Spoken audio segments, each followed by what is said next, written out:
หลังจากการรวมชาติและสร้างประเทศจีนเมื่อกว่า 2,000 ปีก่อนโดยจักรพรรดิองค์แรกจินซีฮ่องเต้พระองค์ได้สร้างประวัติศาสตร์ไว้มากมายที่โลกไม่อาจลืมเลือนโดยเฉพาะอย่างยิ่งสุสานขนาดใหญ่อันงดงามสำหรับโลกหลังความตายที่เรารู้จักกันในชื่อสุสานจินซีฮ่องเต้หรือสุสานฉินซือหวง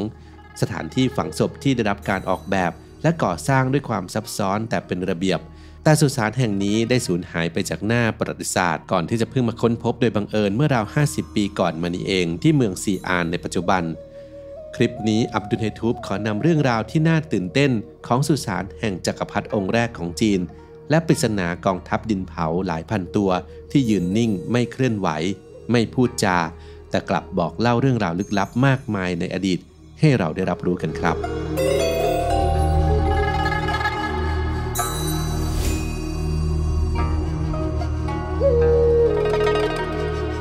1. นักรบ 8,000 คนหน้าตาและบุคลิกที่แตกต่างกัน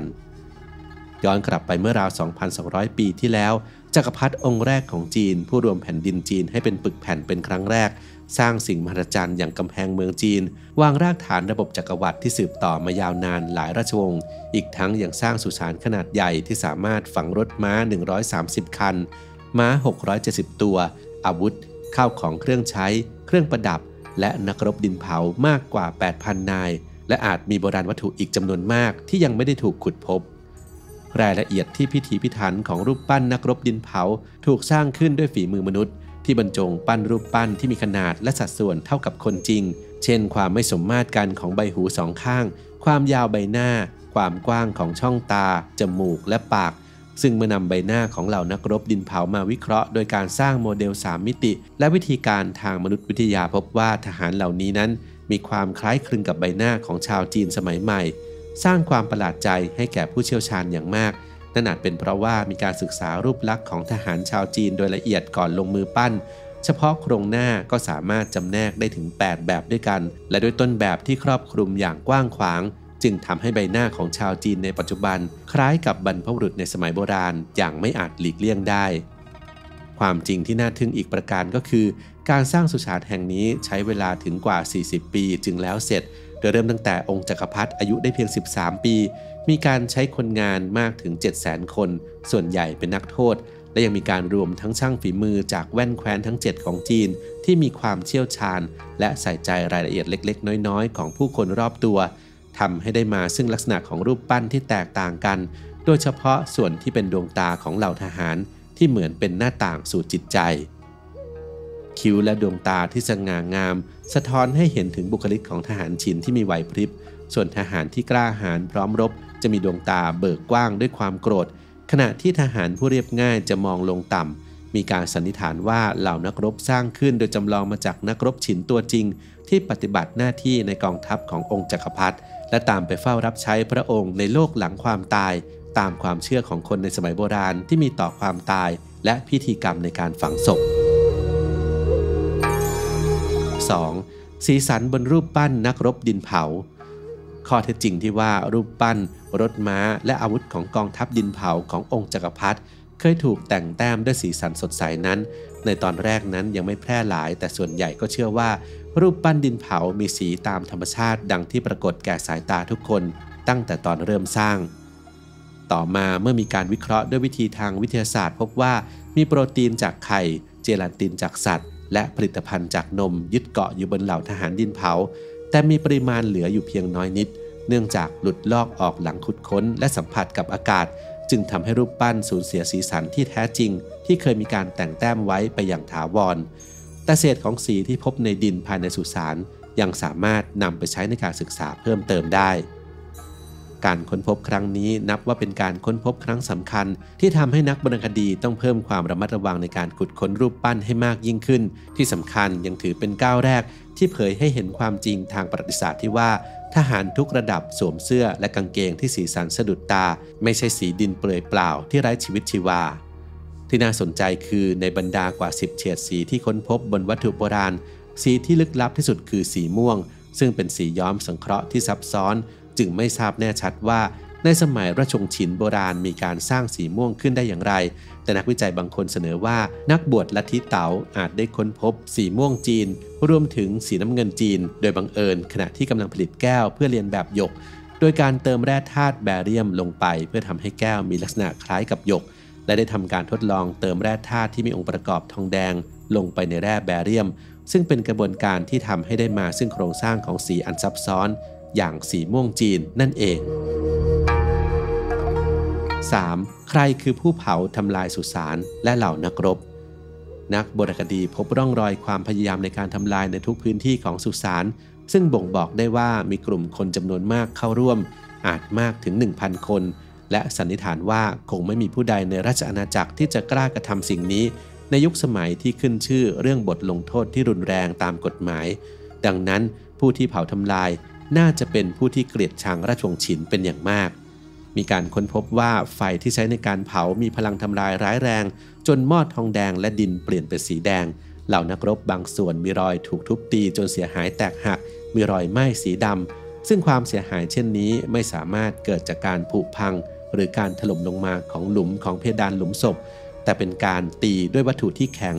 ขณะที่อาวุธบางส่วนสูญหายไปจากสุสานดาบทองสำริดบางเล่มเหลือเพียงครึ่งเดียวส่วนอีกครึ่งหนึ่งนั้นหายไปและพบรูที่ขุดจากปากหลุมลงไปถึงก้นหลุมซึ่งมีร่องรอยการไหม้และควันอยู่ภายในซึ่งบ่งชี้ว่าหลุมดังกล่าวถูกขุดขึ้นภายหลังจากที่สร้างสุสานเสร็จแล้วและมีคนเข้ามาในสุสานเพื่อทำลายและค้นหาสิ่งของก่อนที่จะจุดไฟเผามีหลักฐานตามบันทึกในหนังสือประวัติศาสตร์ที่สำคัญของจีนระบุถึงเซี่ยงอุ๋ยสุดยอดขุนศึกที่รบเก่งที่สุดในประวัติศาสตร์จีนและผู้นำกองกำลังสำคัญที่ล้มราชวงศ์ฉินของจินซีฮ่องเต้ลงได้โดยเซี่ยงอุ๋ยได้เข้ายึดเมืองซีอานและได้เผาทำลายสุสานรวมถึงการขุดค้นหลุมฝังพระศพของจินซีฮ่องเต้นอกจากนี้เซี่ยงอุ๋ยยังมีผู้ใต้บังคับบัญชาที่เคยเป็นนายทหารของราชวงศ์ฉินซึ่งล่วงรู้ตำแหน่งและเส้นทางภายในสุสานเป็นอย่างดีนักประวัติศาสตร์เชื่อว่าเซี่ยงอุ๋ยคือผู้นำกองทัพกบฏมาเผาทำลายสุสานและกองทัพดินเผาในช่วงท้ายของราชวงศ์ฉินซึ่งเป็นเวลาไม่นานหลังจากการสร้างสุสานเสร็จสิ้น 4. ปริศนาการเสียชีวิตของหญิงสาวจำนวนมากตลอดกว่า 2,000 ปีที่ผ่านมาไม่มีบันทึกทางประวัติศาสตร์ใดที่ระบุถึงฮองเฮาของฉินซีฮ่องเต้ว่ากันว่าฉินซีฮ่องเต้ไม่เคยแต่งตั้งฮองเฮาซึ่งสาเหตุของเรื่องนี้ยังคงเป็นปริศนาจนถึงทุกวันนี้รวมถึงเรื่องราวของเหล่านางสนมด้วยในบันทึกประวัติศาสตร์เล่าว่าหลังจากการจากไปของฉินซีฮ่องเต้ผู้ที่อาศัยอยู่ด้านหลังของวังที่ไม่ได้ให้กำเนิดราชโอรสถูกส่งให้เดินทางไปกับจักรพรรดิไม่มีบันทึกว่าเหล่าสนมเสียชีวิตอย่างไรแต่มีผู้หญิงจำนวนมากต้องสังเวยชีวิตไม่มีโอกาสออกไปใช้ชีวิตนอกวังในปี 2018 มีการค้นพบกลุ่มโครงกระดูกหญิงสาวที่มีอายุประมาณ 20 ปีฝังอยู่กับเครื่องประดับนักโบราณคดีเชื่อว่าเป็นกลุ่มสุสานของเหล่านางสนมที่ตายตามองค์จักรพรรดิโดยในการค้นพบครั้งนี้นอกจากจะบ่งชี้สถานะอันสูงส่งของผู้ถูกฝังแล้วยังนำไปสู่การเปิดเผยเรื่องราวของผู้หญิงแห่งราชวงศ์ฉินที่น่าหดหู่อีกด้วยจากการศึกษาโครงกระดูกของสตรีกลุ่มนี้พบว่ากระดูกบางส่วนนั้นไม่สมบูรณ์บ่งชี้ว่าพวกเธอถูกฆ่าและทำลายศพอย่างโหดร้ายจากสถานที่อื่นก่อนจะถูกนำมาฝังรวมกันในหลุมฝังศพแทนที่จะอยู่ในห้องโลงศพอย่างเป็นทางการตามบันทึกทางประวัติศาสตร์ระบุว่าสุสานฉินซีฮ่องเต้เคยเป็นสถานที่ก่ออาชญากรรมคนงานจำนวนมากเสียชีวิตระหว่างก่อสร้างรวมทั้งคนงานทั้งหมดจะถูกส่งให้ร่วมเดินทางไปพร้อมกับองค์จักรพรรดิเพื่อปิดปากแต่ไม่ใช่มีแค่คนงานเท่านั้นที่ถูกฆ่าซึ่งข้อความจากอดีตดังกล่าวทำให้นักประวัติศาสตร์ตีความว่าอาจหมายถึงสนมที่ไม่มีบุตรทั้งหมดที่ต่างก็ถูกส่งให้ติดตามจักรพรรดิฉินซีฮ่องเต้ในการเดินทางครั้งสุดท้ายของเขาอย่างไรก็ตามมีความเชื่อว่าผู้หญิงเหล่านี้อาจถูกฆ่าเพื่อเป็นส่วนหนึ่งของการบูชายันหลังจากการตายขององค์จักรพรรดิด้วยหลักฐานแสดงให้เห็นว่าผู้ลงโทษไม่ได้ให้ความสำคัญกับอายุหรือชั้นทางสังคมศพบางส่วนถูกตัดเป็นชิ้นและวางไว้ด้านนอกทางเดินที่นำไปสู่ห้องฝังศพเพื่อเป็นเกียรติแก่ผู้ที่อาศัยอยู่ในหลุมศพตามความเชื่อของการบูชายันในประวัติศาสตร์จีนโบราณซึ่งก็คือองค์จักรพรรดิจินซี 5. สุสานปริศนาใกล้สุสานจักรพรรดิ ในปี 2011 มีการค้นพบโลงศพในหลุมลึกบริเวณที่ค้นพบทหารดินเผาโดยไม่มีการกระทำการใดๆปล่อยให้ทุกอย่างคงไว้ในสภาพเดิมตามนโยบายของรัฐบาลจีนแต่เนื่องจากมีฝนตกหนักในปี 2024 จึงมีการย้ายโลงศพดังกล่าวที่มีน้ำหนัก 16 ตันไปไว้ในที่ที่ปลอดภัยและขุดค้นส่วนที่ยังไม่เคยมีการขุดมาก่อนและทำให้พบกับสิ่งของมีค่ามากมายทั้งเครื่องมืออาวุธเสื้อเกราะหยกที่แกะสลักเป็นรูปอูฐเครื่องครัวทองเงินและเหรียญทองแดงกว่า 6,000 เหรียญสมบัติที่มากมายเช่นนี้อีกทั้งยังฝังอยู่ในบริเวณที่ใกล้กับสุสานขององค์จักรพรรดิบ่งบอกว่าที่นี่คือสุสานของผู้มั่งคั่งแห่งอาณาจักรนักประวัติศาสตร์จึงเชื่อว่าสุสานปริศนานี้อาจเป็นพระราชโอรสของจินซีฮ่องเต้นามว่าองค์ชายเกาซึ่งเป็นหนึ่งในบุตร50 คนของจินซีฮ่องเต้อย่างไรก็ตามมีความเป็นไปได้ว่าสุสานปริศนานี้อาจเป็นหลุมฝังศพของแม่ทัพระดับสูงในราชสำนักของจักรพรรดิก็เป็นได้การศึกษาจึงยังคงดำเนินต่อไป 6. รองเท้าความลับแห่งชัยชนะของเหล่านักรบกองทัพฉินรองเท้าอาจไม่ใช่สิ่งแรกที่ผู้คนจะสนใจสังเกตเห็นจากรูปปั้นนักรบอายุกว่า 2,000 ปีที่ส่วนใหญ่มักจะตื่นตาตื่นใจกับอาวุธจริงที่ติดอยู่บนเครื่องแต่งกายมากกว่าแต่จากการวิเคราะห์เบื้องต้นพบว่าเครื่องแต่งตัวที่เรียบง่ายที่เรามองข้ามอย่างรองเท้ามีบทบาทสำคัญที่ทำให้กองทัพฉินมีชัยชนะในสงครามทางทหารอย่างต่อเนื่องนักวิจัยได้ศึกษารองเท้าของนักรบดินเผาในท่าคุกเข่าคนหนึ่งและได้ทำการจำลองรองเท้าขึ้นมาจากวัสดุที่ชาวฉินใช้ในสมัยโบราณคือเส้นใยป่านรามีที่มีน้ำหนักเบานุ่มและระบายอากาศได้ดีผลการศึกษาชี้ให้เห็นว่าพื้นรองเท้าของนักรบดินเผาประดับด้วยลวดลายวงกลมที่จัดเรียงอย่างเป็นระเบียบมีการแบ่งออกเป็น3ส่วนคือส่วนหน้าเท้าส่วนกลางเท้าและส้นเท้าในอัตราส่วน8:13:6โดยเมื่อนำรองเท้าจำลองของนักรบฉินมาเปรียบเทียบกับรองเท้าสมัยใหม่พบว่ารองเท้าจำลองแห่งนักรบฉินมีความยืดหยุ่นรองรับแรงกระแทกการเสียดสีและมีความทนทานต่อการสึกรวมทั้งยังกันลื่นในสถานที่เปียกชื้นได้ดีกว่าโดยรวมแล้วผลการศึกษาได้เปิดเผยความลับของการผลิตรองเท้าที่สวมใส่โดยนักรบฉินโบราณเมื่อ 2,000 ปีที่แล้วเป็นครั้งแรกซึ่งเป็นหนึ่งในปัจจัยสำคัญที่สนับสนุนให้การเดินทัพของทหารแห่งราชวงศ์ฉินเป็นไปอย่างเข้มแข็ง